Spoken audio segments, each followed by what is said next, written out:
에레미야, 에가, 에레미야, 에가는 에레미야 바로 다음에 있습니다.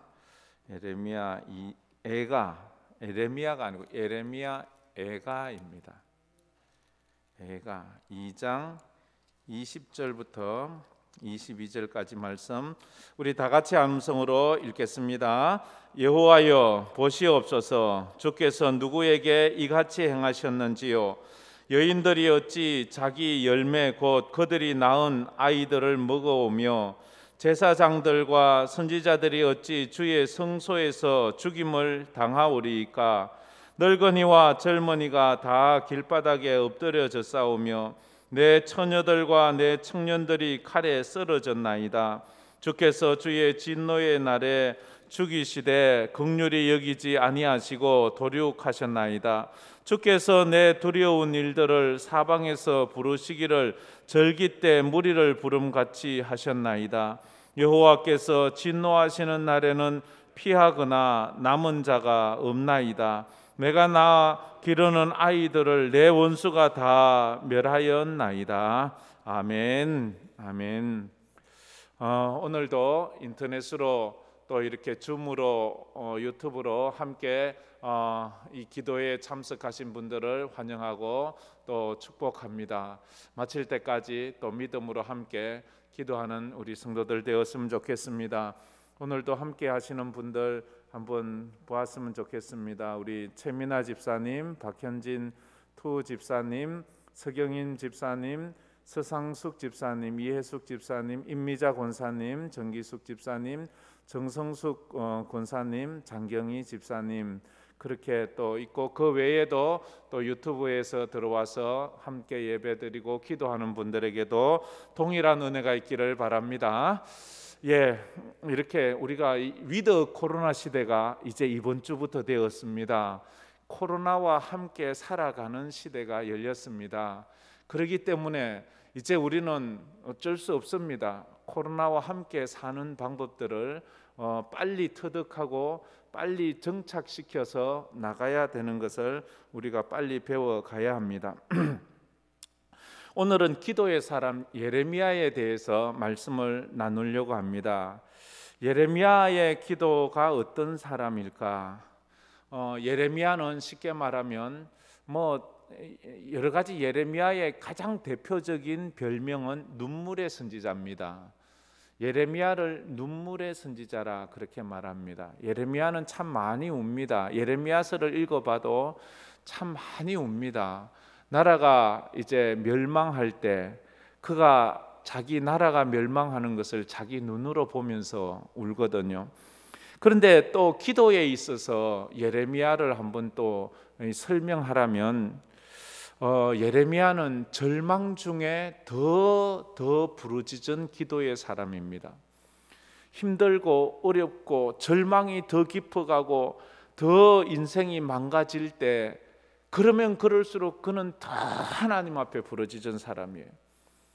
살다 보면 힘들고 어려우면 부르짖는 거 포기하고 싶고 기도해도 안 되네 이럴 수 있는데 예레미야는 상황이 어려워지면 어려워질수록 더 강력하게 하나님께 나아가 기도한 사람.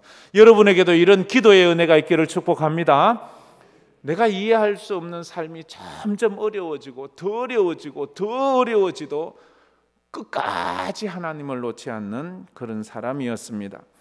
삶을 지탱하던 모든 것이 다 무너졌습니다. 자기가 의지하고 자기가 소중히 여기던 모든 것이 불타고 약탈당하고 죽임당했습니다. 사람들은 그 상황을 말하면서 여기가 지옥이다 라고 말할 정도로 삶이 파괴되었습니다. 사람들은 십자가의 예수를 보면서 또 그런 말을 했습니다. 너는 끝났다고, 너의 인생은 이제 다 망했다고, 네가 거기서 하나님을 찾은들 하나님이 너를 어떻게 구원하겠냐고.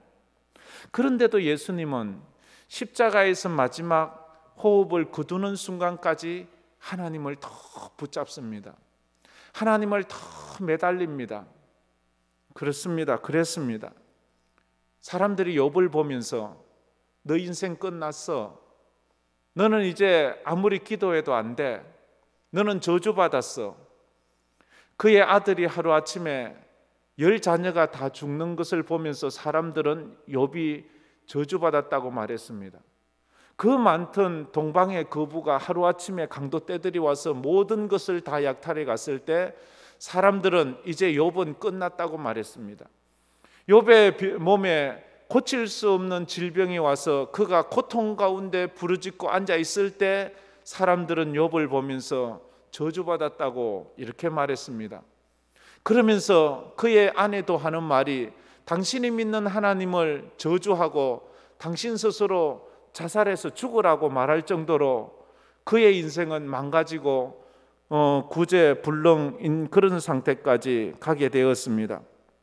그런데 우리가 성경을 보지만 욥은 끝까지 하나님을 포기하지 않습니다.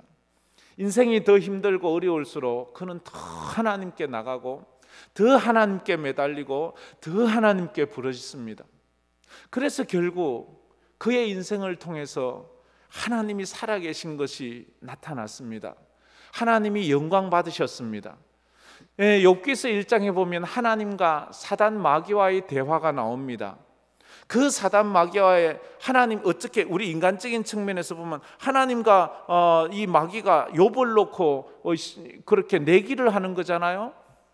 욥이 절대로 나를 부인하지 않을 거야. 근데 마귀는 하는 말이 아닙니다. 하나님, 저 욥 하나님이 복 주시니까 그 복 때문에 그렇지요. 저 복 다 뺏어가면 저 분명히 하나님 저주하고 하나님 없다 말하고 그럴 겁니다. 그런데 그래? 나하고 한번 내기해 볼래? 내가 아는 저 욥은 그런 사람이 아니야. 그래서 마귀에게 말하죠. 욥의 생명만 건들지 말고 나머지 네가 하고 싶은 대로 다 해봐. 욥이 그렇게 쉬운 사람인가? 그래서 사단 마귀가 와서 욥을 다 공격하잖아요. 우리가 알듯이. 그러나 욥은 어떻게 합니까? 나의 가는 길을 오직 그가 아시나니 그가 나를 단련하신 후에 내가 정금같이 나오리라. 하나님의 승리가 돼요. 욥의 믿음이 그런 믿음이었어요. 인생은 우리 사람 생각대로 되지 않잖아요. 사람의 말대로 되는 것도 아니잖아요. 인생은요, 결국 하나님의 뜻대로 된다는 것을 우리는 잘 압니다. 그러면 어때요? 하나님이 끝났다고 말하기 전엔 끝난 게 아니에요. 나 끝났어. 이제 나는 안 돼. 그건 내 생각이지요. 하나님이 끝났다고 하기 전에는 끝난 게 아니에요. 하나님께서 포기하기 전에는 결코 우리가 스스로 우리 인생을 포기하면 안 돼요. 하나님이 붙잡고 있는 한 희망이 있는 거예요. 요셉이 아무리 노예로 팔려가고 감옥에 들어가서 도저히 이제 죽었어야 나올 그 감옥 안에 있지만 그러나 하나님이 요셉을 포기하지 않아요. 그러면 요셉은 다시 일어날 수 있는 거예요. 코로나 시대를 살아가면서 어쩌면 우리의 상황이 너무나도 기가 막히고 너무나도 답답해서 하나님 앞에 하나님 어떻게 내 인생이 이렇게 되었습니까? 나 인생 구제불능입니까? 그러나 하나님은 아세요. 하나님께서 붙잡고 있던 한 결코 끝나지 않았다는 것을. 그런데 이스라엘의 문제점이 뭔가 하면 하나님을 두려워하지 않는 마음이 생겼다는 거예요. 우리 성도에게 가장 큰 영적인 병이 든다면 그게 뭔가 하면 하나님을 두려워하는 마음이 없어지는 거예요. 하나님을 두려워하는 마음이 없으면 방자하게 행해요. 그러면서 반대로 세상을 두려워해요. 사람을 두려워해요. 하나님을 두려워하면 세상이 두렵지 않습니다. 사람이 두렵지 않습니다. 나를 죽이는 총하고 칼을 가지고 와도 우리는 담대하게 말할 수 있습니다. 너는 내 육체는 어떻게 할 수 있지만 내 영혼은 네가 손 하나 까딱할 수 없다는 것을 선포합니다. 우리 예수님처럼. 예수님이 십자가에 못 박힐 때에 두려움 없었습니다.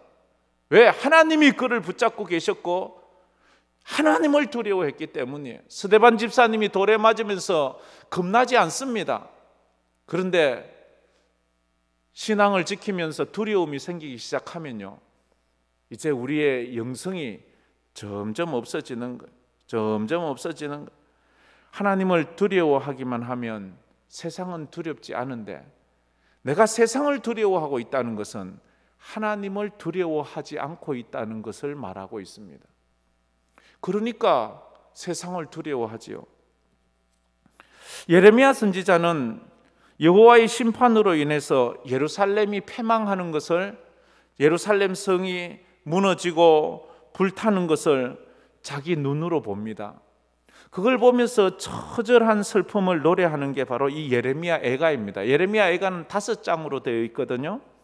예레미야 애가는 노래입니다. 슬픈 노래지요. 바벨론 군대가 쳐들어왔습니다. 바벨론 군대가 예루살렘을 쳐들어와서 예루살렘 성을 뺑 둘러서서 있은 지가 1년 6개월이나 지났습니다. 1년 6개월 동안 개미 새끼 한 마리 들어가지도 못하고 나오지도 못합니다. 진작에 그들의 먹이는 6개월도 안 돼서 다 양식은 떨어졌습니다. 먹을 물도 잘 구하기 어렵습니다. 그러자 기근이 찾아와서 끔찍한 일이 일어납니다. 예루살렘에서 자기 자식을 잡아먹는 거예요. 다른 방법이 없어요. 그래서 결국 예루살렘이 무너지고 그 예루살렘 사람들이 노예로 끌려가는 것을 그 예레미야 자기 눈으로 봅니다. 그것을 보면서 슬픈 노래를 부릅니다. 그래서 예레미야 애가는요, 이 예루살렘 성이 다 망하고 바벨론에 의해서 무너진 그날이 예루살렘이 불타버린 날, 우리나라로 말하면 국치일이죠. 국치일, 나라가 망한 날. 요즘도 이스라엘 사람들은 이 국치일에 예레미야 애가를 부릅니다. 다 모여서 이 노래를 부르면서 그렇게 처절하게 웁니다. 이것을 가만히 우리나라 말로 좀 더 쉽게 풀어보면 정말로 슬픈 노래거든요. 처음부터 끝까지 너무너무 슬픈 노래예요. 너무 슬퍼서 끝까지 부르기가 어려울 정도로 참 슬픈 노래입니다. 모든 것이 무너지고 폐허가 된 조국을 바라보면서 외치는 선지자의 한마디를 딱 요약하라면 예레미야는 슬프다, 슬프다. 1장도 2장도 4장도 딱 시작하는 예레미야 애가를 시작하는 첫 단어가 슬프다라는 단어예요.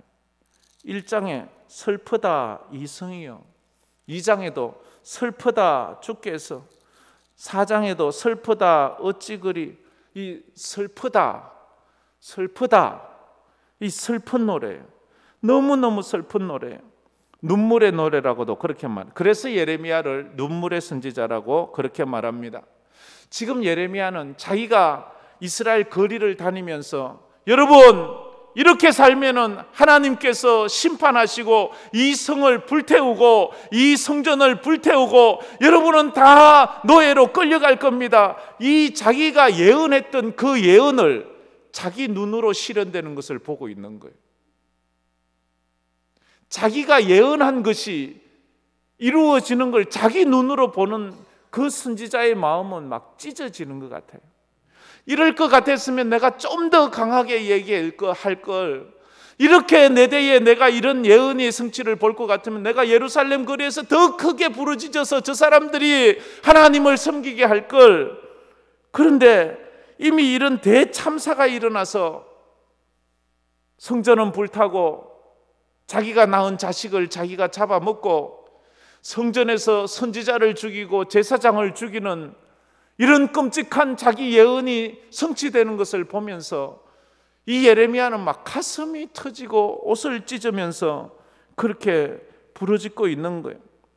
예루살렘의 순환을 1장부터도 잘 설명하고 있지만 오늘 본문도 잘 설명하면 1장 1절부터 제가 3절만 한번 읽을 테니까 한번 보세요.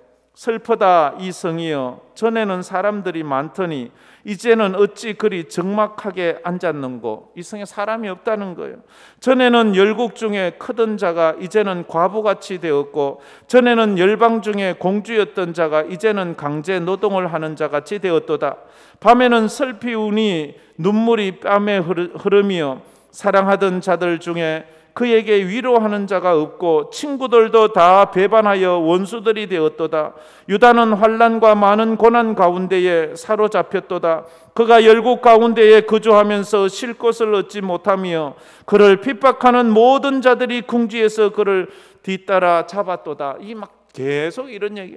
오늘 우리가 읽은 이 말씀만 보아도 끔찍하기 그지없는 그런 말씀을 얘기하죠. 예루살렘이 어떤 이 순환을 당하고 있는가? 거기 예루살렘에 있는 사람들이 다 살육을 당하고 약탈을 당하고 그렇게 괴로운 거. 20절만 봐도 그 여인들이 어찌 자기 열매 곧 그들이 낳은 아이들을 먹어오며 제사장들과 선지자들이 어찌 주의 성전에서 죽임을 당하오리까? 이런 끔찍한 말로 하기도 참 이 끔찍스러운 이런 말들이 지금 이루어지고 있는 거예요. 그러면서 선지자가 하는 말이, 하나님, 이 모든 고난과 고통은 우리 이 이스라엘 백성들이 하나님 앞에 당연히 받아야 될 하나님의 심판입니다. 그렇게 말해요. 이 지금 당하는 이 아픔은 우리가 하나님을 배반하고 떠났던 것이기 때문에 우리가 당연히 받아야 되는 것입니다 라고 말해요. 그러면서 우리가 기억할 것은 절망적인 상황에서도 예레미야는 하나님에 대한 믿음과 소망을 잃지 않아요. 그걸 계속 전해요. 도무지 희망도 없고 가능성도 없고 회복과 구원이 있을 수 없는 그런 상황 속에서 하나님 앞에서 믿음으로 살 것을 이야기를 하고 있어요.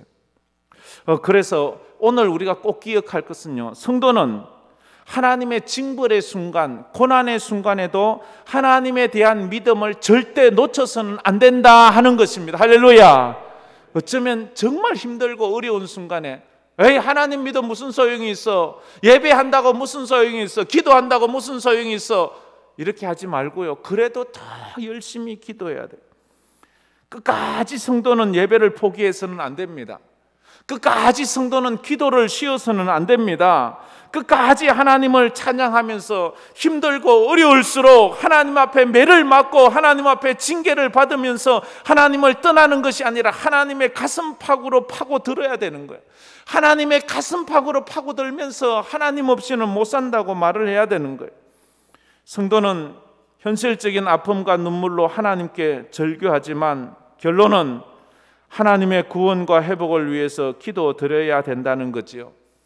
우리가 기도는 눈물로 시작했다면 우리가 마지막 기도가 끝날 때는 감사와 찬양으로 끝나는 기도를 드려야 돼요. 이 시편의 비탄시가, 다윗의 시가 다 그렇거든요. 다윗은 처음에는 눈물로 시작해요. 한숨으로 시작해요. 하나님에 대한 원망으로 시작해요. 하나님 앞에 막 불평으로 시작해요. 그러다 끝에 가서는 내가 하나님만 찬양하겠습니다. 난 하나님만 의지하겠습니다. 나에게는 하나님밖에 없습니다. 이렇게 말해요. 여러분에게도 이런 신앙의 깊은 기도로 들어가기를 축복합니다. 그러자면 이게 금방 기도해서 금방 아파 죽겠다고 말해놓고 또 금방 괜찮습니다, 감사합니다 이런 게 안 나오잖아요. 이렇게 기도하기까지 얼마나 오랜 시간 기도할까요? 얼마나 오랫동안 부르짖을까요? 얼마나 많은 눈물을 흘렸을까요?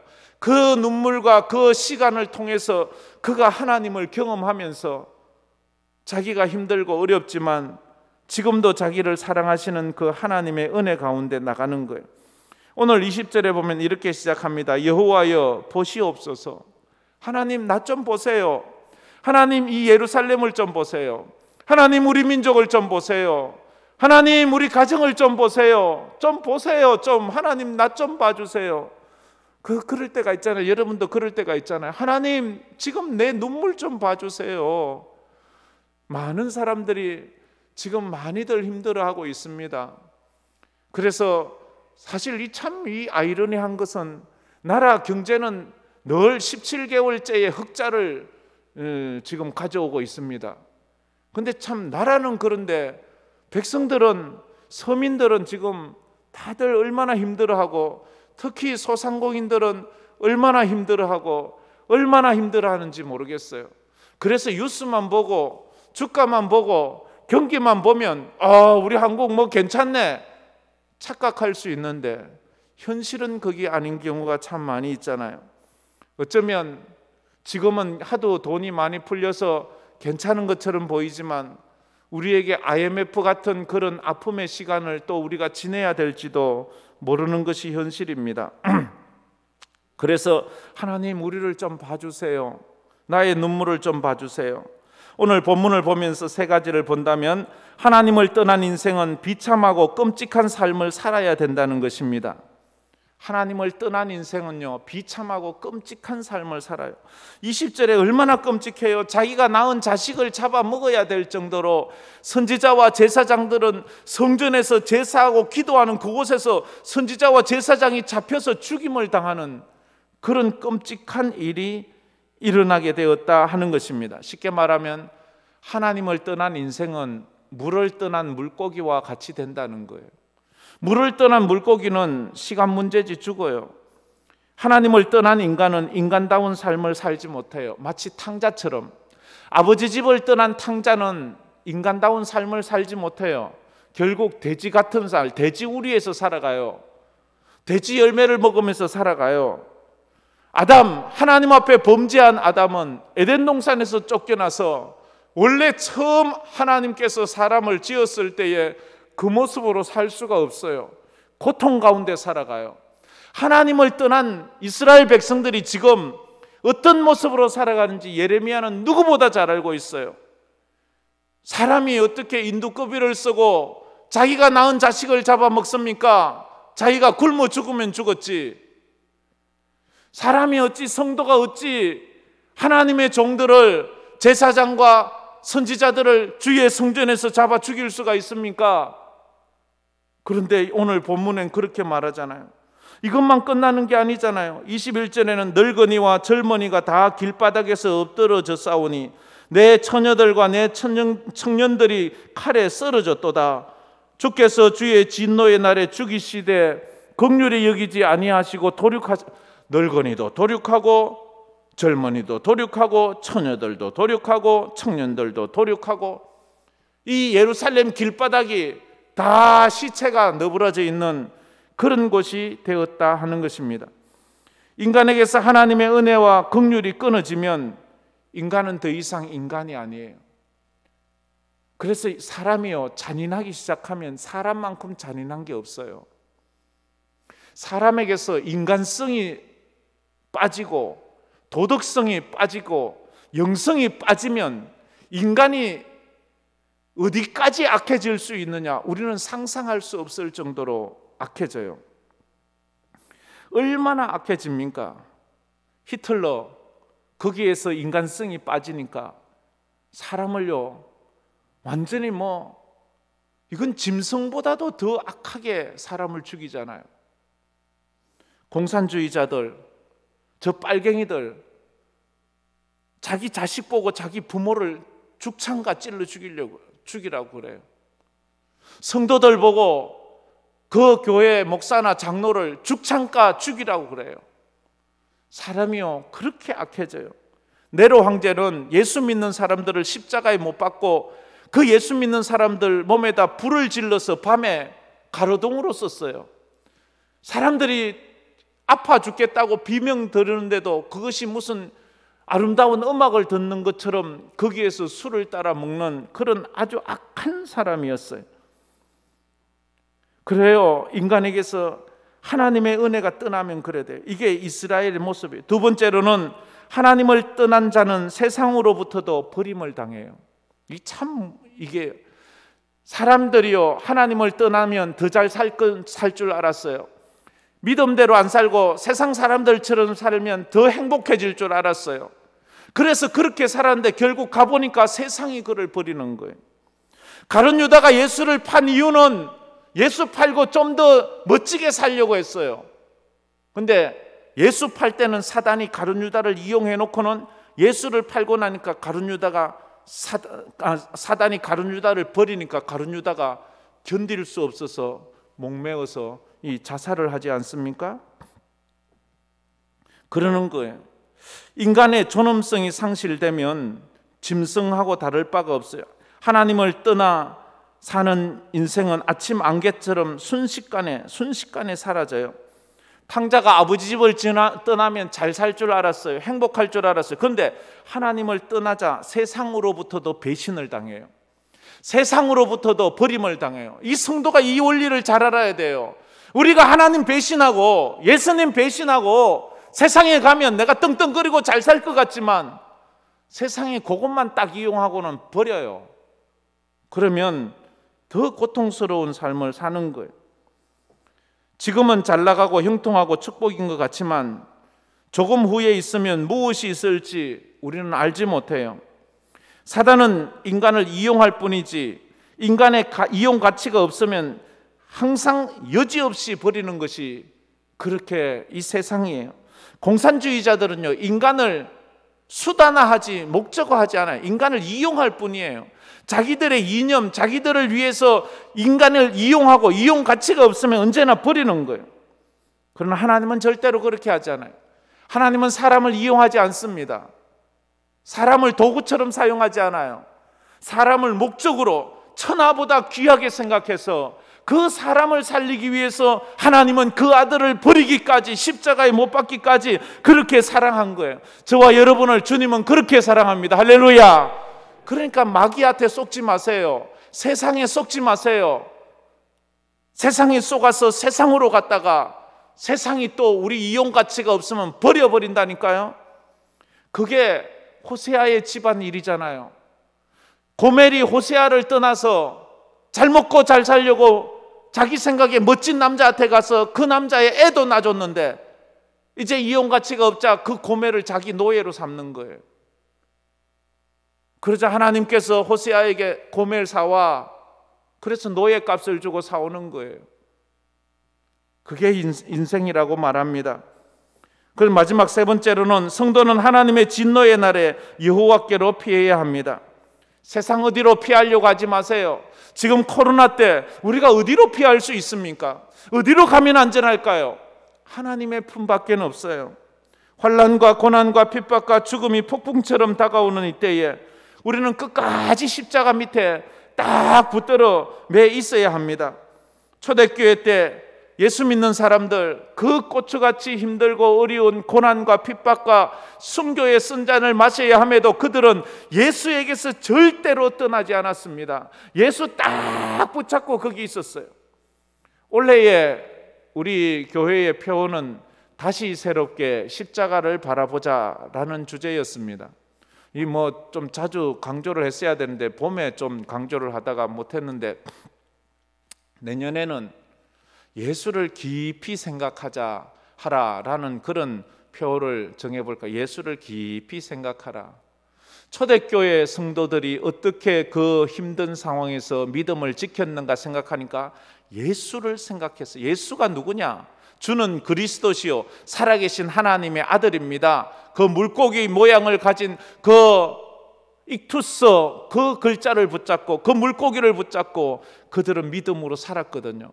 어쩌면 이 코로나 시대 우리가 이 믿음 없으면, 예수에 대한 확고한 믿음이 없으면 우리 믿음은 또 흔들릴 수밖에 없기 때문입니다. 어쩌면 너무 고통스러워서 오곰이 저려 도망가고 싶지만 성도들은 끝까지 십자가를 붙잡았습니다. 십자가를 보고 겁이 나서 도망가는 사람이 없어요. 예수 십자가가 얼마나 끔찍합니까? 거기 못 박히면 죽을 때까지 피를 흘리면서 거기에 매달려 있다가 죽어야 되는 그 끔찍한 십자가를 앞에 떡 놓여 있을 때 성도들은 누구도 도망가지 않았어요. 나는 이 십자가만 붙잡겠다. 그래서 그 십자가를 지고 십자가의 길을 그들이 걸어갔어요. 어쩌면 오늘 이 시대가 우리에게 이걸 또 요구하는지도 모릅니다. 탕자가 고난의 날에 아버지를 생각하고 아버지 집으로 돌아오는 것처럼 성도는 하나님께로 돌아가야 되는 것입니다. 이것이 성도와 세상 사람들과의 차이입니다. 성도는 고난이 올수록 하나님께로 더 가까이 가는 사람이지만 믿음이 없고 세상적 생각을 가진 사람은 고난이 오면 여지없이 주를 버리고 세상으로 가는 사람입니다. 요나는 편안하고 잘 나갈 때는 그저 사명도 버리고 도망을 갔지만 고난의 시간에 그는 하나님께로 나오는 것입니다. 그는 물고기 뱃속에서 하나님을 부르고 하나님께 회개하며 하나님께 점점 더 잘 나갔어요. 이런 간증은 어떤 목사님들이나 이 믿음 좋은 분들의 간증 많이 하잖아요. 잘 나갈 때, 부잘 때, 건강할 때는 주님 없이 그렇게 살다가 어느 날 부도가 나고 몸에 병이 생기고 삶이 힘들어졌을 때 그때 예수 만나서 그때 목회자가 되겠다 그러고 그때 믿음으로 살겠다고 간증하고, 그래 주님 앞에 눈물로써 회개하고 두 손 들고 앞에가 십자가를 붙잡으면서 천부 여지 없어서 손 들고 옵니다 하면서 그렇게 신앙생활 하는 거 많이 보잖아요. 그래요. 시편 73편에도 이래 말합니다. 무릇 주를 멀리하는 자는 망하리니 엄녀같이 주를 떠난 자를 주께서 다 멸하셨나이다. 하나님께 가까이함이 내게 복이라. 내가 주 여호와를 나의 피난처로 삼아 주의 모든 행적을 전파하리이다. 할렐루야. 어떤 대장장이가 있었습니다. 금을 다루는 그런 대장장이였습니다. 지나가는 사람이 대장장이에게 물었습니다. 이보시오 대장장이, 당신이 금을 연단할 때 그것을 막 한참 두들기는데 그것이 순금이 되었다는 것을 어떻게 알 수가 있습니까? 당신이 막 불순물이 있는 그 금에 있는 돌을 갖다가 해서 순금을 만드는데 그것이 어떻게 순금이 되었다는 것을 언제 알 수 있습니까? 그러자 대장장이가 이렇게 말합니다. 그건요 간단하지요. 제가 금을 두드려서 그 금의 표면에서 내 얼굴을 비추어 보았을 때 내 얼굴을 선명하게 드러내면 그것이 순금이 되었다는 증거입니다. 불순물이 다 없어지고 순금만 있으면 거기서 거울처럼 자기 얼굴이 비춰진대요. 성도가 고난을 통해서 어떻게 내가 하나님의 사람이 될 수 있습니까? 고난의 풀무불 속에 나가서 우리의 모든 불순물, 세상적인 그런 마음들이 다 정제되어 내 심령 속에서 예수가 비춰질 때, 내 삶 속에서 사람들이 예수를 볼 때, 그때 내가 믿음의 정금을 가진 정금 같은 성도가 되는 것입니다. 그러자면 얼마나 두들겨 맞아야 될까요? 그러자면 얼마나 뜨거운 풀무불에 들어갔다 나왔다 해야 될까요? 그러면서 우리는 예수의 사람이 돼가고 사람들이 우리를 볼 때 당신은 참 예수 같습니다 라고 말할까요? 고난을 통해서 나의 삶에서 하나님이 비추어져야 되는 것입니다. 오늘 말씀을 정리하면 이렇습니다. 예레미야 선지자는 예루살렘 성이 멸망하는 것을 보았습니다. 그냥 멸망하는 것이 아니라 정말 끔찍하게 멸망하고 어미가 자식을 잡아먹고 성도들이 그 제사장과 선지자들을 죽이고 길거리에는 늙은이와 젊은이와 처녀와 청년들이 죽임을 당해서 나부라져 있는 그런 현실을 보면서 자기가 예언한 것을 보면서 거기서 처절하게 울면서 이 노래를 부르고 있는 거예요. 이 노래를 부르면서도 그가 결국 끝에 가서는 하나님 앞에 이게 어떻게 하나님이 있습니까? 이게 도저히 말이나 됩니까? 그러나 그가 결론은 하나님께 대한 소망을 붙잡고 하나님께 대한 하나님의 은혜를 구하면서 주여 진노 중에라도 긍휼을 잊지 마시고 이 민족을 다시 회복시켜 달라고 그렇게 믿음으로 기도하는 기도의 사람이 되었습니다. 오늘 우리가 기도할 때, 여러분들이 기도할 때, 여러분 개인이나 여러분 가정의 자녀나 여러분의 삶이나 우리 교회나 이 나라 이 민족을 위해서 기도할 때, 하나님 지금 이 나라를 보십시오. 순교자들의 피에 의해서 이 나라가 이렇게 축복을 받아 여기까지 왔는데 일제시대 때 수많은 순교자들의 피가 이 땅에 흘려졌고 6.25 사변 때 어마어마한 목회자와 성도들의 피가 이 땅에 흘려져서 그 피값으로 우리가 지금 이렇게 잘 사는데 지금 우리가 하나님을 버리고 우상을 섬기고 동성애가 합법화되고 온갖 불의한 일들이 정당화되는 이 시대에 주여 우리를 불쌍히 여겨달라고, 하나님 우리를 버리지 말라고, 다시 한번 잠자는 교회들을 깨워달라고, 다시 한번 성령운동 일으켜달라고 기도하다 보면 하나님 우리에게 소망을 주실 거예요. 그런 은혜가 오늘 우리의 기도에 있기를 주의 이름으로 축복합니다.